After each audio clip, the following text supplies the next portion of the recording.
Βρισκόμαστε στο ΣΔΕ Αγίου Νικολάου με τις μαθήτριες Λίντα, Φανή και Έλσα. Θα μας παρουσιάσουν ένα πείραμα χημείας. Πάμε να το δούμε.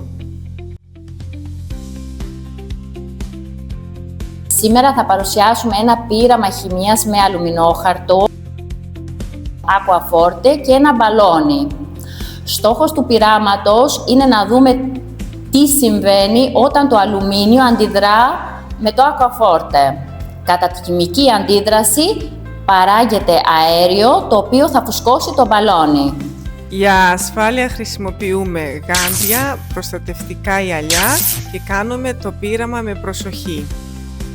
Χρειαζόμαστε ένα μπουκάλι, αλουμινόχαρτο ή μικρά κομμάτια αλουμινίου, aquaforte και ένα μπαλόνι. Αρχικά τοποθετούμε το αλουμίνιο μέσα στο μπουκάλι. Στη συνέχεια προσθέτουμε προσεκτικά το aquaforte. Τοποθετούμε αμέσως το μπαλόνι στο στομείο του μπουκαλιού. Παρατηρούμε ότι αρχίζουν να δημιουργούνται φουσαλίδες και το μπαλόνι σιγά σιγά φουσκώνει.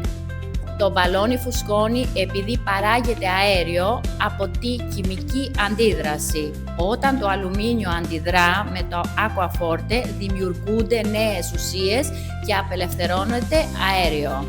Οι φουσαλίδες που βλέπουμε δείχνουν ότι γίνεται χημική αντίδραση. Από αυτό το πείραμα καταλαβαίνουμε ότι οι χημικές αντιδράσεις μπορούν να παράγουν αέρια και ότι τα υλικά αλλάζουν ιδιότητες όταν αντιδρούν μεταξύ τους.